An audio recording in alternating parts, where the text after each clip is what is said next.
Okay, our next speaker is going to be talking about paraethics. That would be Aimee Dunn, Jeremy Redden. Hi. Thank you. We wanted to share a unique concept of collaboration, really laid back with our two teams, and present to you a case study and how we collaborated, our two teams together, on not only an ethical level. I think our teams are very well meshed ethically and with our relationships as friendships, trust, all the things I think there that is required in order to have a good collaboration on a case study. Absolutely. And same level of craziness, I think, that meshed with that, we had a lot of fun as well. So This location was, we have agreed to not share the locations. This is a very, very, what's the word should I say? sensitive. Yes, sensitive location. The client, let me just say, we're very passionate about historical preservation. Clients always come first, no matter if it is a historical or a residential. And this particular client, I'll just jump right into the case study part. It took 2 months to build a rapport with this client and develop the trust that you have to work on with your clients, because they always have very real issues. They have fear going on, they have indecision going on, they have maybe kids that are scared. There's a whole bunch of different things going on. So sometimes you have to build a rapport with them. This particular gentleman, wow, yeah, 2 months it took me to build this rapport with him to where he trusted enough to open up and let us know what was going on his property. And he still didn't open up entirely. He said, well, yes, come on.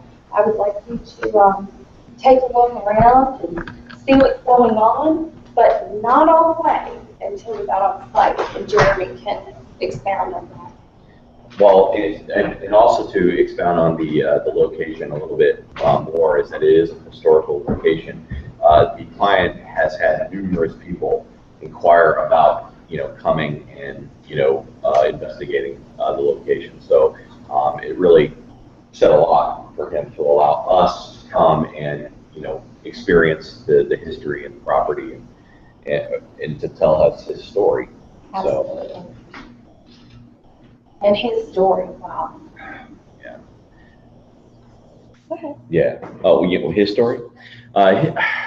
Well, how we all, when we got there, we actually kind of on that, downloaded everything from our vehicles, and we're trying to get comfortable, and we walk over to his, he lives on the property, and it's 200 plus acres, with several different haunted buildings. Yeah. I mean, I can comfortably say. Yeah.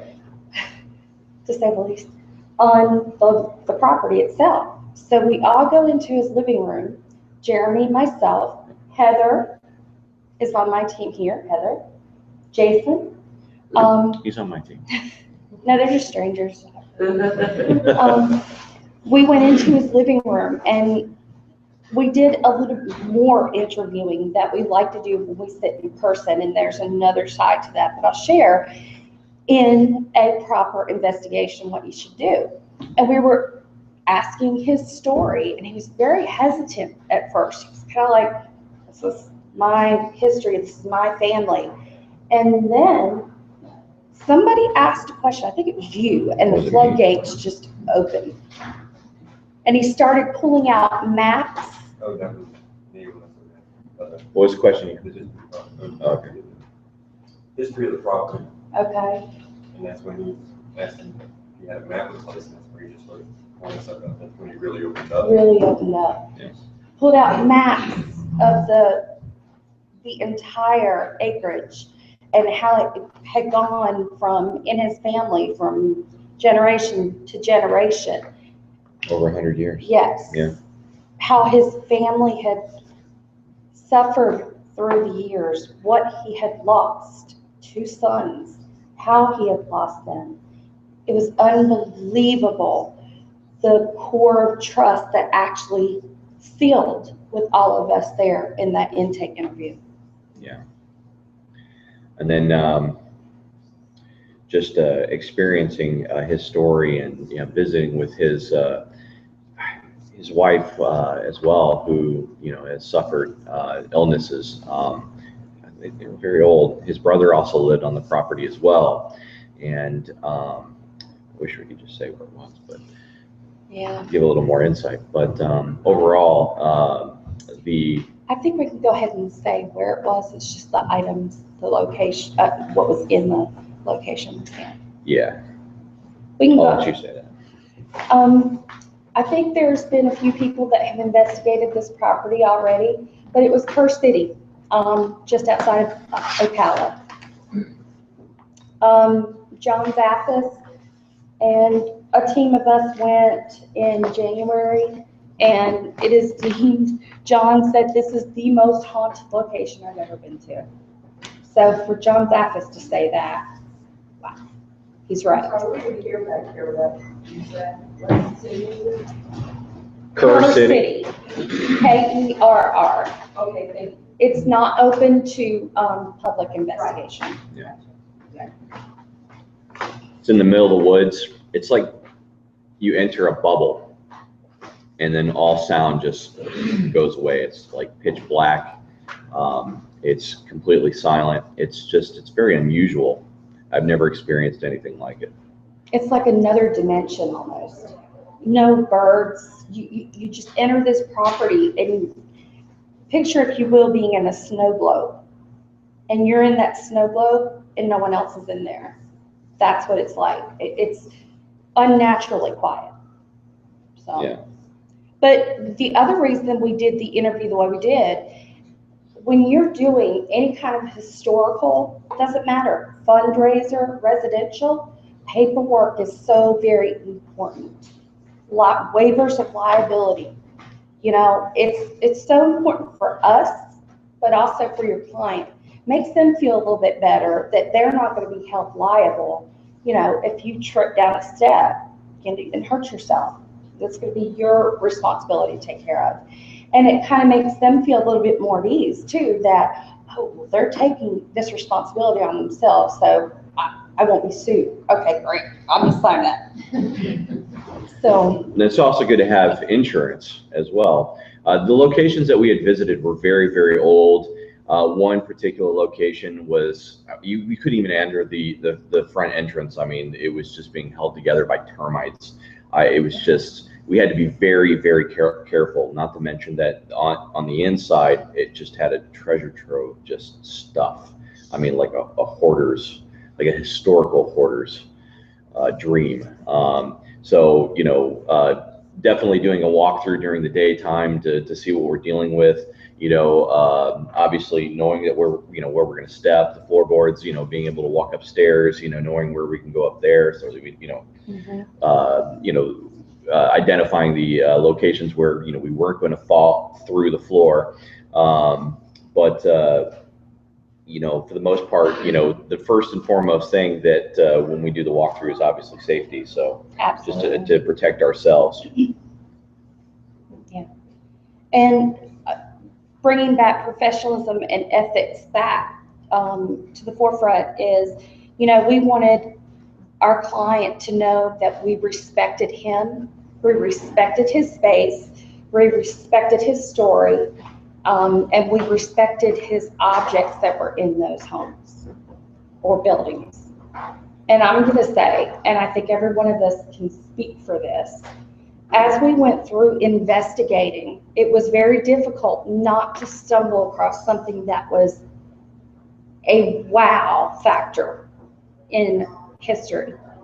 It was amazing. I don't know if you guys are like into antique hunting or really into history and things of that nature, this man had 100 years worth of original history. And that's the other thing you got to remember with your clients. This gentleman had a touch of, or more than a touch, of dementia, and losing his children at such a young age, it looked like they just stopped living at a certain point and just left everything. And as it sits today, nobody has touched it. It's just there. Covered in dust. Yes, and when we talk about ethics and professionalism, you may find a huge envelope of, let's say, what is it, the Charlie Golden chocolate bar thing? Remember the movie? Well, the golden ticket, or lots of golden tickets, or volumes. Jason, what? The two books, Volumes of American history. There were school books that were printed in the late 1800s. original. You're going to be tempted. Mm-hmm. You are going to be tempted. But you know what we did? It's there. I mean, you have to have a level of integrity about you to be a professional investigator and put your team out there and put that integrity behind you. You got to say what you mean and mean what you say. So all that amazing history is where it lies today. I think he had a sentimental attachment to just about everything. in Yeah, there, so. absolutely. Okay. All right, what do we want to move to next? All right, let's go to the actual investigation. All right. Well, So, we actually did a walk through the property. We asked for permission to go everywhere. I mean, we didn't want to overstep our boundaries and go somewhere where he didn't want us to go, because there were people that did live on the property, people who owned homes on the property. We didn't want to trespass, obviously. So we, everywhere we went, we needed to make sure that we had the proper permission and that we had his blessing to go in those areas. right, exactly.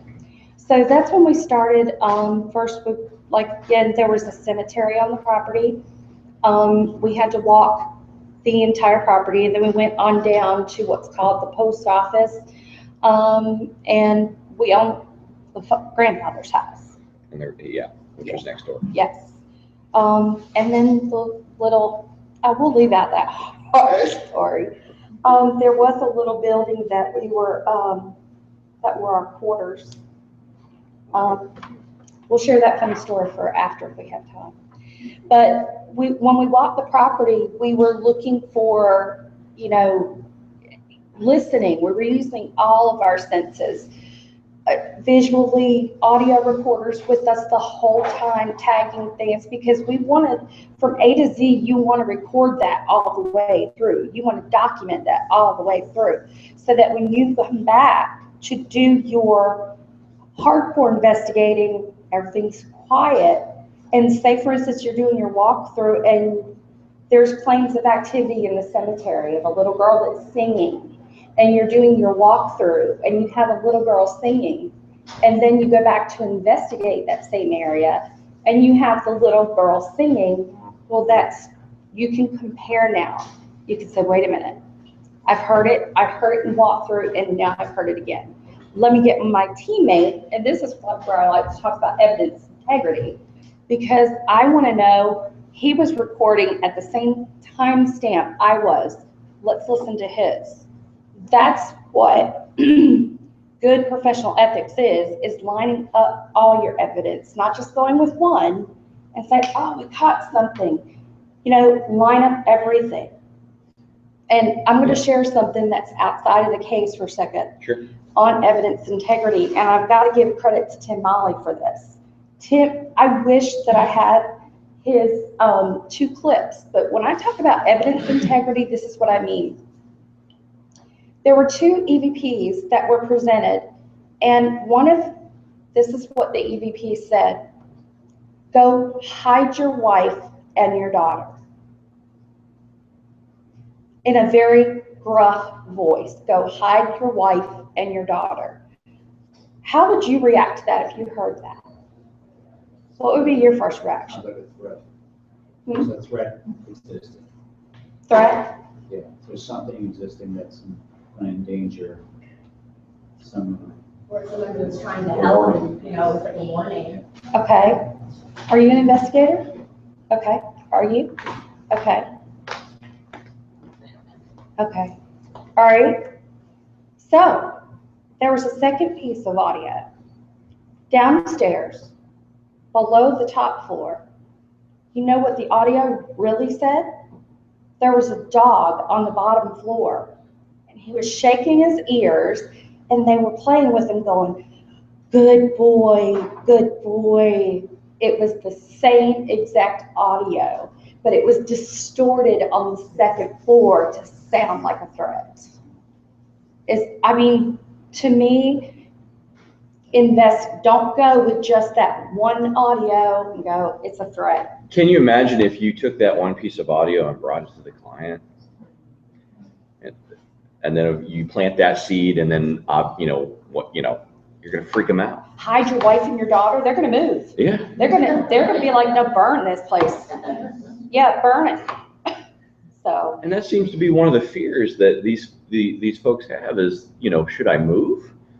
And they're looking to us to give them that answer. And, we're not ethically inclined to give them that answer. Yeah, we do our best, to give a plausible explanation before we jump through and say, I can't explain this. And I also want to add too, I'm a nurse and I'm behavioral science. So I'm a counselor as well. I do case management professionally. If any of your teams can have someone like that does mental health evaluations or is in case management, that gives you an edge because you know how to talk to a client, you know how to get in there and on a mental health level that maybe you could have said differently. For instance, medications. If somebody is on medications and you're questioning them and they're saying, no, I don't have this, but they take Prozac. Well, what if the layperson, okay, you take Prozac, that's for your feet, right? Yeah. I would go, oh, you take Prozac. Well, when was the last time you saw the psychiatrist? You know right then and there that they've been under psychiatric care. So this all is in line with para-ethics. You have to be safe with both the client and your team. Because if somebody is on Prozac and they stop taking their medicine, they could have a psychiatric breakdown. And that's going to put you and your team at risk. So, yeah, when interviewing a client, it's when they reach out to you for help and they're seeking you for answers to what they're afflicted by. It's a relationship. It begins like a relationship. You have to get to know each other. You've got to it's a give and take, and it takes trust on a huge scale for them to divulge everything that they're that's going on in their lives and their history and even their medical history. Even that's a fine line to disclose their mental history and the medications that they're taking. There's even a fine line on what we can ask, but obviously it's a relationship. It starts off with just building a rapport with that client, doing phone screening, doing an on-site, that way they put a face to face, because they don't think we're crazy, because there's a level, am I crazy already for calling you?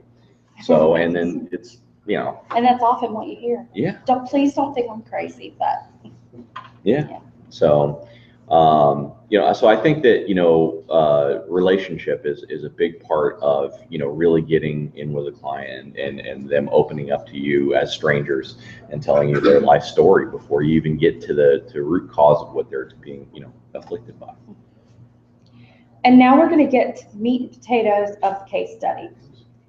So you've heard the history part, you've heard what's in it. Now we're going to share the actual experience. We headed to the post office first. No. Where did we go first? Um, Father's house? no, actually, we could go. Hmm? Well, we set up there first. Yeah. And then we did. We did to the post office. headquarters. Yeah, we went to the. Okay. Yeah, we did go to the post office first. Okay. So the first, yes, sir? What was the original issue complaint that they? That's what we were just going to tell you. Yeah. Claims of activity on this site are,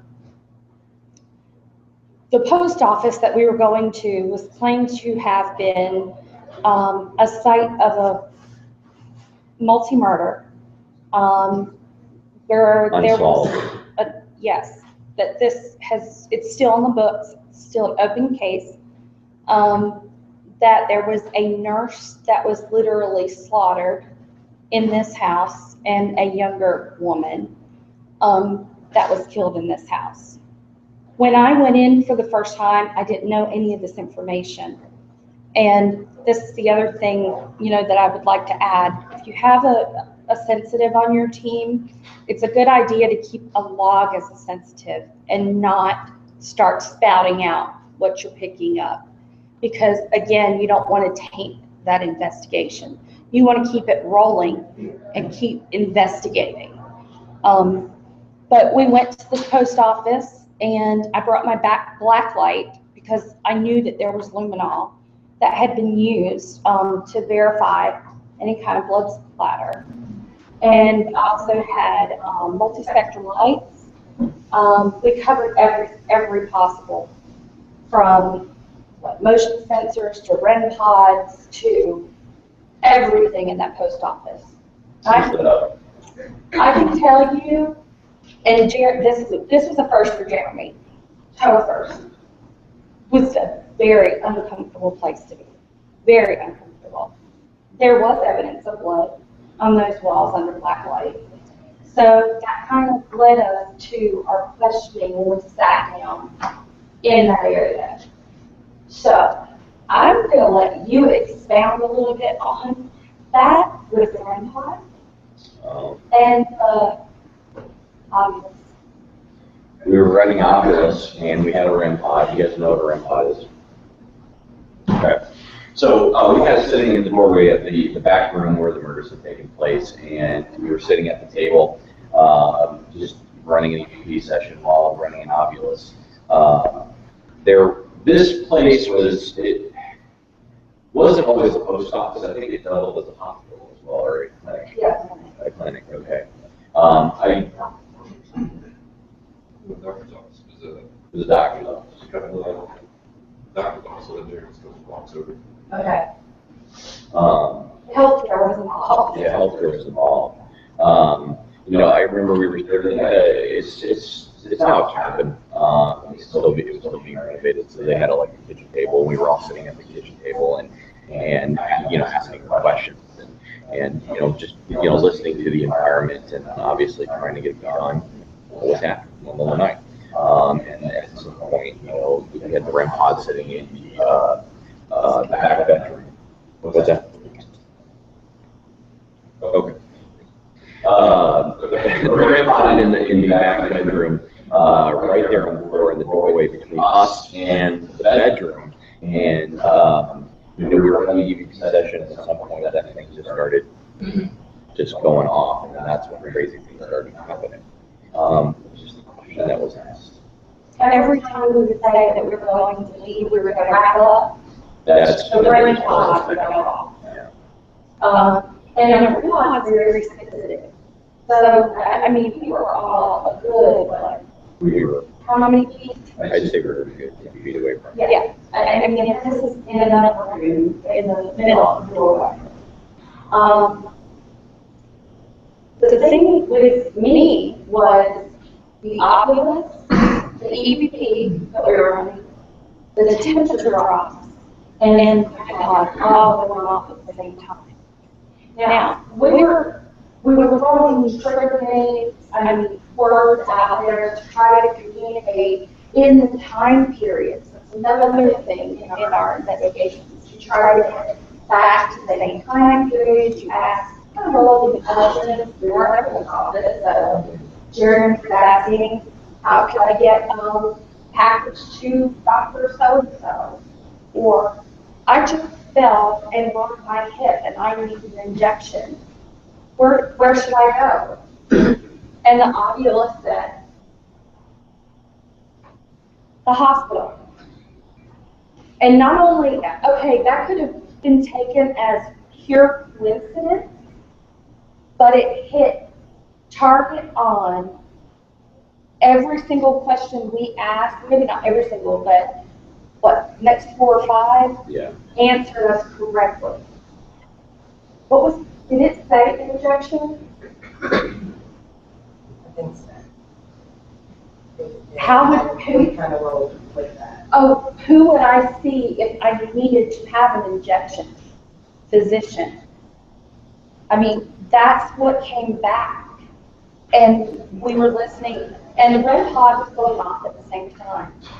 And at the same time that was going on, we're getting a very unnatural drop in temperature.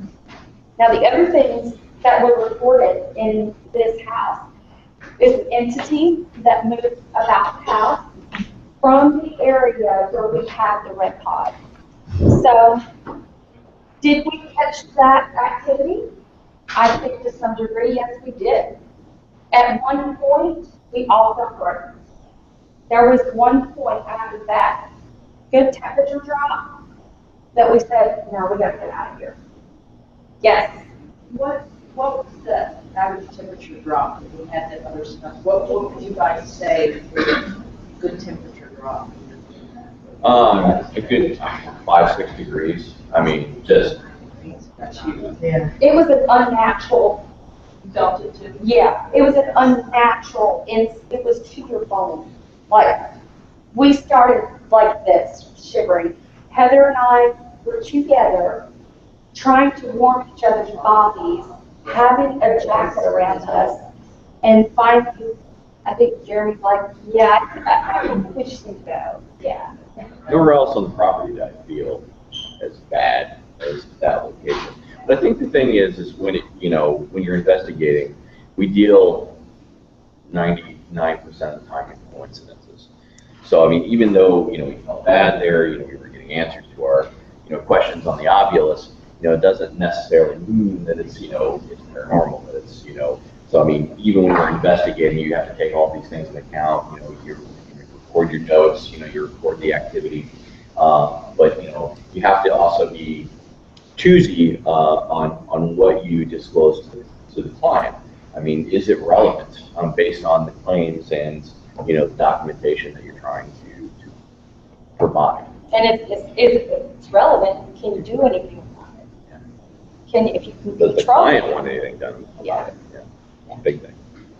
So that was the one building.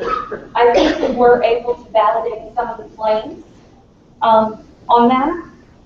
But as far as, we do have some photos that we're going to share with evidence tonight. You have to know. Yeah, and see if we can look back from that particular case.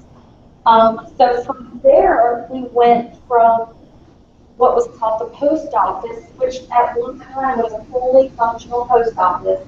It had the, with horse and carriage, it had the doorway, like what, 7-10 feet up? It was so Where the cool. carriage would pull up Yeah. and then they would unload. And unload the mail Yeah. from there. So we're trying, we do a lot of historical preservation, and it was neat for just a historical to look at that and go, wow, that's really cool. And they actually have an original horse and buggy on the property. Yeah, yeah. And then from there, we had the emergency, an awful emergency. And I was called back to base right away, and it was horrible. Worse. So we have a tech person that watches our monitors, and he doesn't get excited too often.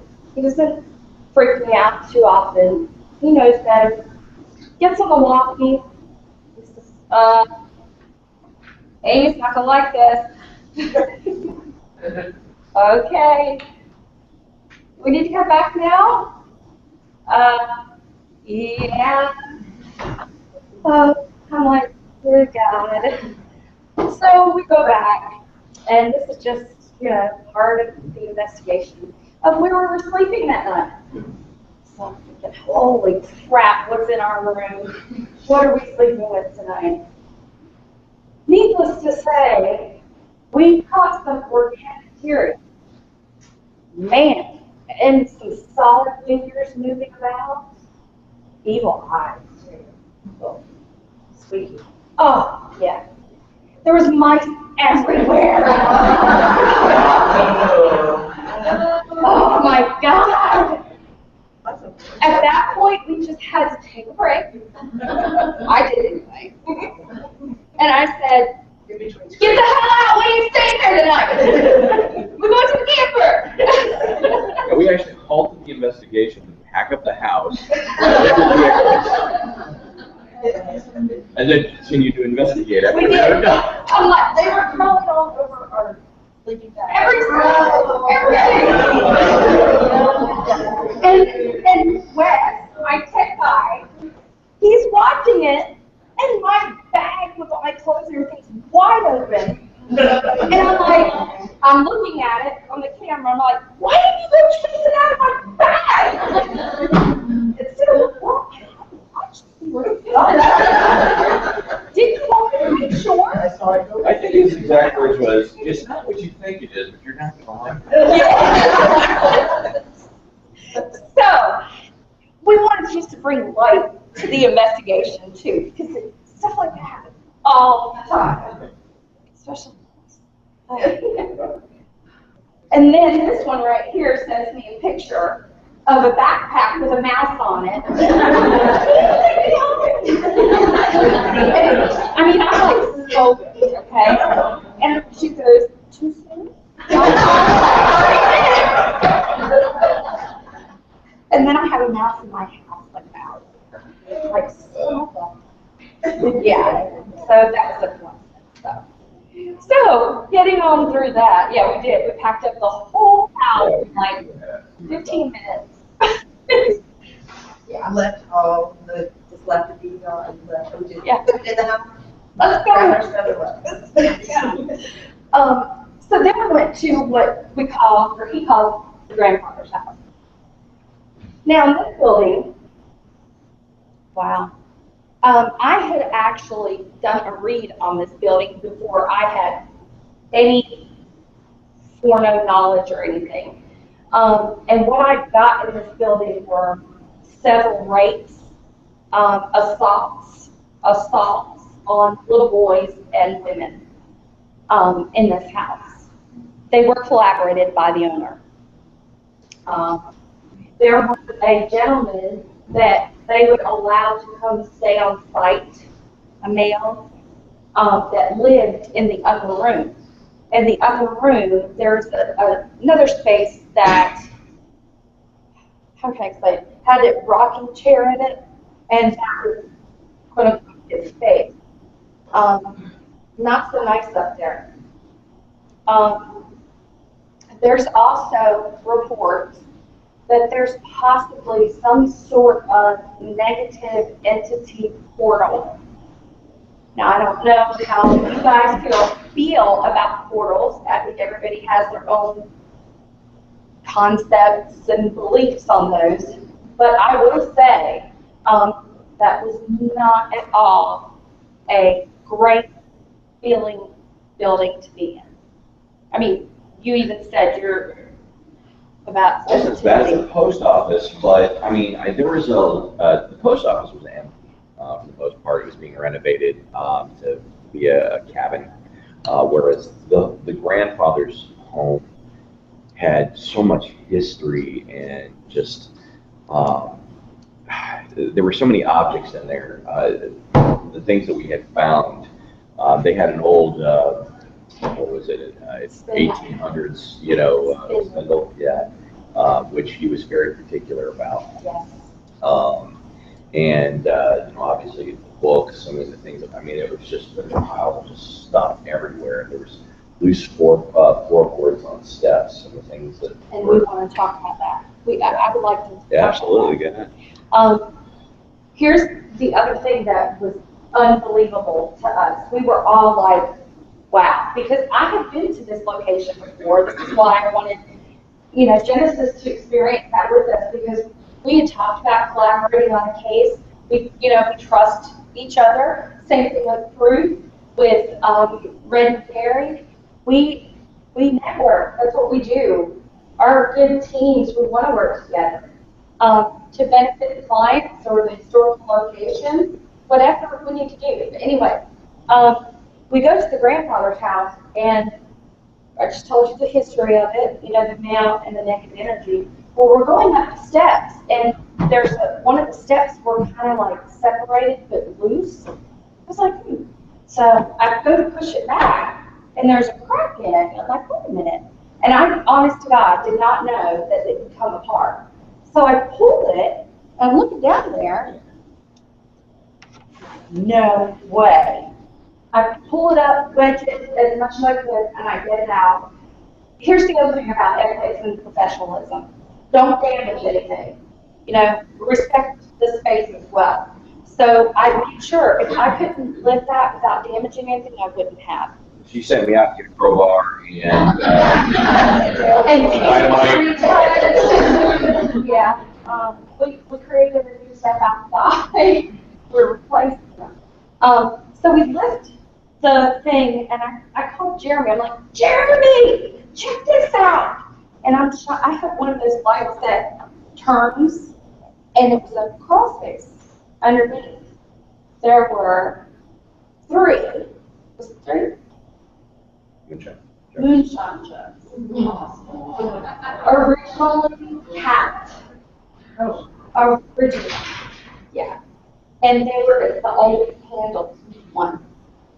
And we lined them up. We found a lot of things like that. Like I said, mason jars, old medicine bottles. Medicine's still in the medicine. Yes.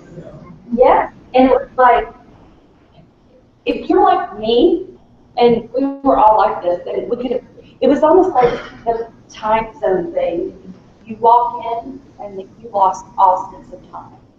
Like we could have dug through there and just been there, and just working through everything. Go ahead. No, I'm just, but when you find stuff like that, you gotta be careful not to just disturb it. Because, with these old locations and, as old as this house was and some of the stuff that we had found, and the experiences that we have there, there's no telling, what was either attached to it or, what was down there, Absolutely. They had racks of deer bones, yeah, and skins. It looked like Survival 101 plus Sunshine.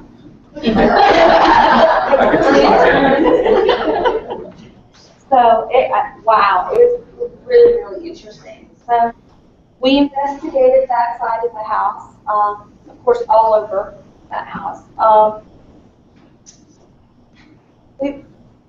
Did we get a whole lot? No, and that was the last part of the investigation that night. And that's when we were pretty much like yeah. We were, I will say this, you were totally drained. I remember you saying, I can't do this anymore. It was an amazing case. And we talk about from the... I think the energy was from the mouth situation.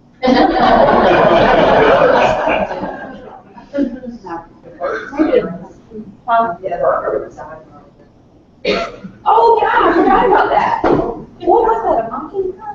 No, they were wrens. Wrens. There were wrens in one of the houses, and we dive bombs. And of course, I'm so short, it's dark. You can't see anything. I'm just crouching and walking along and doing my thing. These guys are all taller than me. I'm like, I can't take that. But a mouse?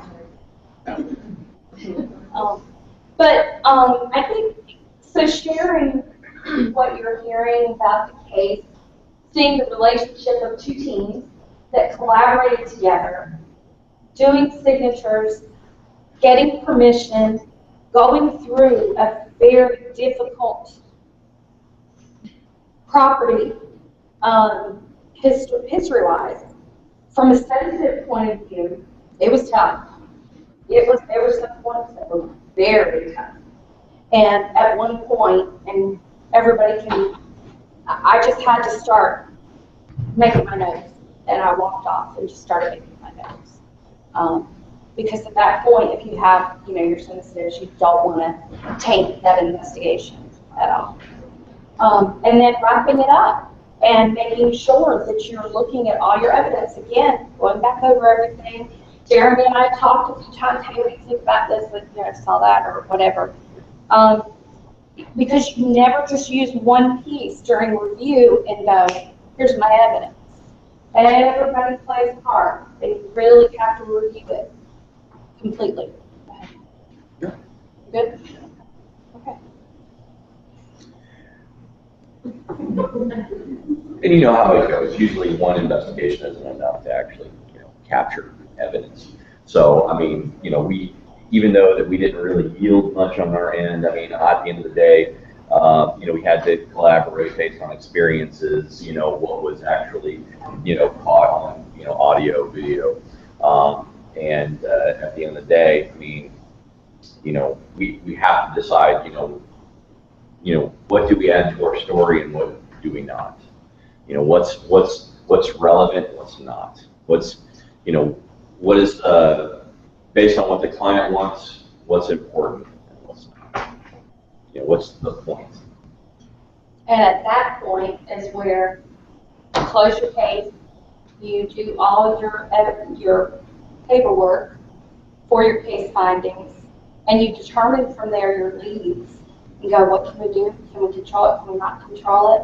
Is it something that the client wants to know, needs to know? That's what your case leads have to determine. They have that responsibility. And then after you go back to your client, present and close your cases. Close them. Document them and close them. You never know when you're going to need that again. Say if your client, I don't know, commits suicide a month later, and you have been in there. Don't be surprised if a daughter or a son or a family member, they're reaching out and they find something on a computer and they go, that's a piece. Trust me, it's happened. Close the cases, document it. Don't leave these people hanging. Because the good teams, and I'm proud to say we are a good team. Genesis is a good team. The people you meet here that I know of names are great teams. And what makes us great is our integrity, working together, and never leave the client hanging. Never. That's all we have.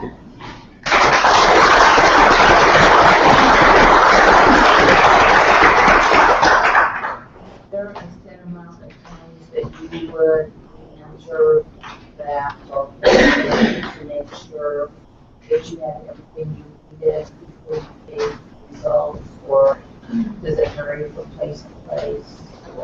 It varies, but yes, if there was something that we had gotten on evidence that really we looked at going, we can't explain that. Let's see if we can go back and before we give this to the client, let's give this a shot. With any cases, most cases are ongoing. It takes 4 or 5 and visits, before you even capture anything or get answers based on documentation. But in this scenario, it was a one-time visit, and we were there just to document. So we just had to go, off of What the claims for and what claims we and long-time found. experience. Yeah. So this gentleman that called you in finally and said, go ahead, he just wanted somebody to verify that he was experiencing the same things that you were experiencing? He actually, it was a historical location. Historical locations are a little bit different because they feel like they're sharing a little piece of history with you.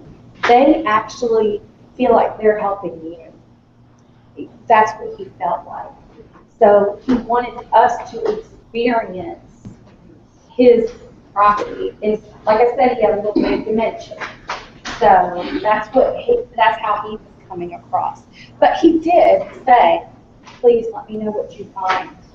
You know, I lost my son at this. And, you know, even during the investigation, I think he came up to us during the day and, It was heartbreaking. oh my God, it was so heartbreaking because he stood there and he said, there was my two vehicle crashes. I don't know if I can say it, but we were in the middle of trying to set everything up, and he said, you know, it's really difficult for me. He said, because my 7-year-old was killed right in front of me, down by a bus, school bus, right in front of me. And my 21-year-old son killed in a car crash right in front of me. And the emotion and the grief in his voice at that particular moment, I think we both could have dropped our knees and just cried. And, you know, he didn't share with us that initially, and I think that's where a relationship comes in with a client, you know, even though we were only there for, you know, a weekend. But he, at some point after meeting us, you know, listening to his stories initially, at some point he felt like he could trust us and initially give us that information. And it was out of nowhere. We didn't expect it. We didn't know about it, but he just, you know, he shared it with us. That's when you know you have a good relationship with your client. And that's when you get the most information. And you get to know them and you really start drilling down on how you can help. Anyone else have questions? I was just asking for, thinking in my head, what was the reason, and I wonder in this part, if he thought maybe he would catch some evidence of his war. He did. He felt that, that's what I thought. Sharing history, maybe.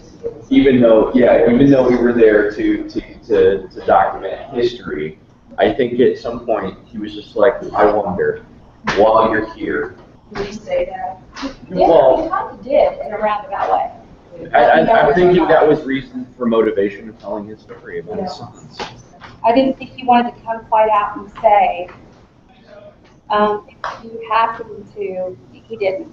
He kind of skated around it. He was a very proud man too. We knew what, everybody knows what between the lines are. Yeah. And everybody knows that's kind of the conversation how it was. Did you get any evidence of his sons or find anything that they should show up? We did connect some of the dots, but there was said vehicle on the property that was involved in a vehicle crash. That was the one. Yeah. That vehicle was on the property. Was on the property. He kept everything. Yeah. So We had used the first, half. Where was this location at this is the historical location that does not, you can't get into investigations, but it's Kerr City, just outside of Ocala. In the middle of The borders. Good. Aimee, in Germany.